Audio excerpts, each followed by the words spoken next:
All right, problem 6. A sample of 95 chewable vitamin tablets. So the sample size is 95. I'll put that in here. Have a sample mean of 288 milligrams of vitamin C.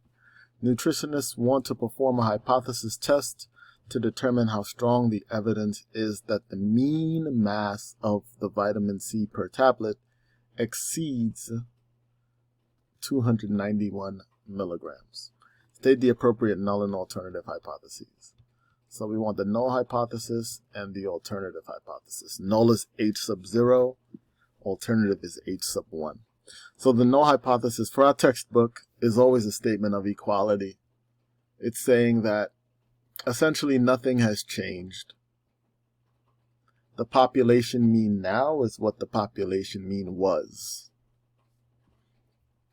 So, and then the alternative hypothesis is a statement of, so the alternative can be one of three things. It can be the mean does not equal, the mean is less than, or the mean is greater than. The alternative hypothesis is always population mean equals. So this alternative hypothesis is based on what we see in the prompt here. So the alternative hypothesis is that the mean mass is greater than 291 milligrams, the population mean, right? The null hypothesis, on the other hand, is going to be, hey, that population mean hasn't changed from 291. It's the same as it always was, as 291. Now in the sample, they got 288, right? When they took the sample of 95 tablets, they got a mean of 288 within that sample.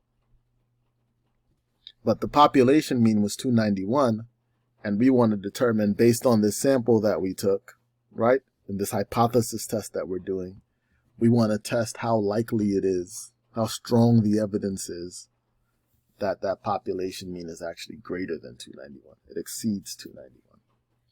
So this will be step 1 of the hypothesis testing process. State the appropriate null and alternative hypothesis, and this will probably be the claim here. That's step 1, and that's the answer to the question. Null is going to be equal, always going to be equal for our text, and the alternative is going to be one of these three. If they say it's different from, it'll be not equal to, less than, or greater than, one of the three.